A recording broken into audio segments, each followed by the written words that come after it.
The old tradition of handmade kites was brought to Hawaii from China by Mr. Richard Ching. Many years ago, Richard Ching learned how to make painted kites. Through application and skill, he advanced to a degree of technique which created kites that soared higher and stayed up longer than most others. Let's see how he does it. Well, I make kite because I love to look at flying objects, and it's a challenge that how good can I make? And I have a lot of fun. I like flying objects. A Chinese kite, the bow kite, is a kite made from a square piece of paper. Be sure that the paper is really square. Then you have two pieces of bamboo. And then when you make your bow, the bow is placed this way, the perimeter this way here. Just the opposite way from the American bow. The American bow goes this way. The Chinese kite has more flexibility. By flexibility, I mean this. The wings, you shake it, it flaps. And when it flaps, when you pull the string, it flaps. It gradually goes up and up and up. Whereas the American kite, they have the dihydral this way here, nowhere else, just one way. So there's a little bit more advantage in this bamboo than this regular stick. Flexibility. To make a kite, you got to have bamboos. So I go up in the forest, bamboo forest, or wherever there's bamboo, then I select my bamboo. When I select my bamboo, the bamboo should have long knots. From here to here is all right, but not short kind of a knot. Then it all depends on the size of kite that I want.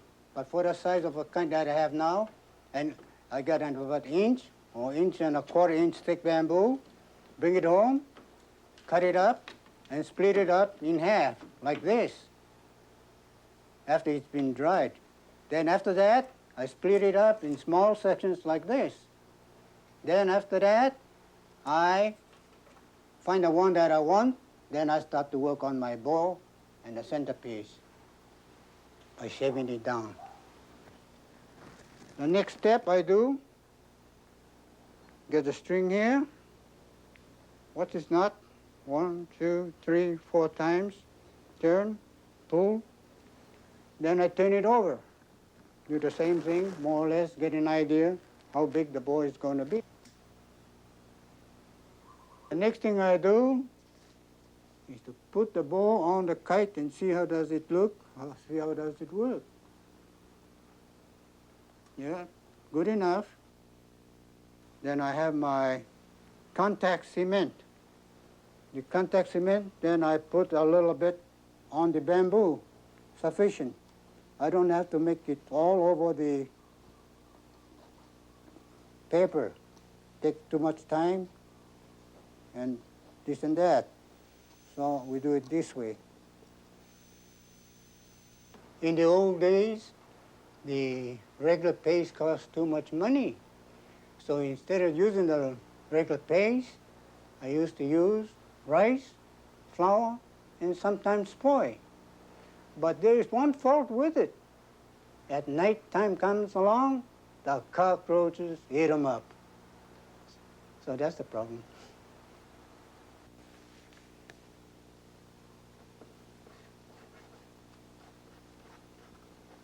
Just on the bamboo is sufficient.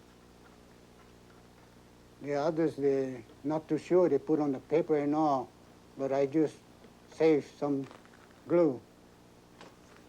And I paste it this way.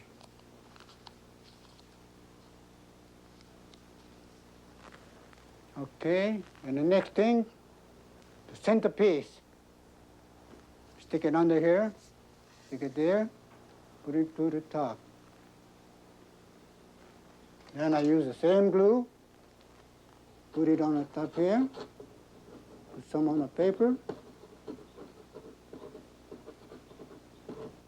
Well, I have flown kite more than 60 years. Today I'm 71, so you can see one was 11. Probably I was about 9 when I started. About 11 years old, that's when my dad took me to China. And that is when the real challenge came in. Because when I seen the kite up in the air, it was hardly any wind. And I was so happy. I said, I got to make a kite something like that one. That kite can fly in very, very light wind where most kites won't fly. And so when I came back to Hawaii, I learned how to make all the different kites like this. And when I started to make my kites, I didn't even know how to paint. If I were to show you those that I made about 22 years ago, I would be ashamed to show them to you now because they were lousy painting. But as we go along, then I start to improve.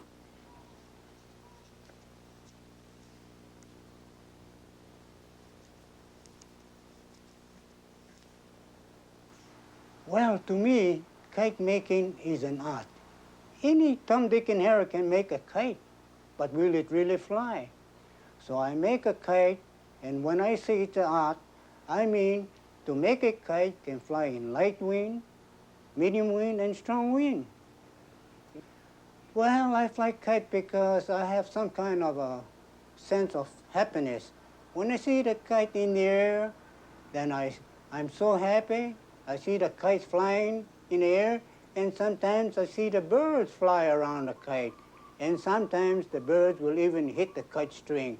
It gives you that kind of feelings. Oh my, even the birds come to investigate, you know, and gives you a heck of a good feeling that you cannot even express it all. Where I live, there are rainbows and flowers full of colors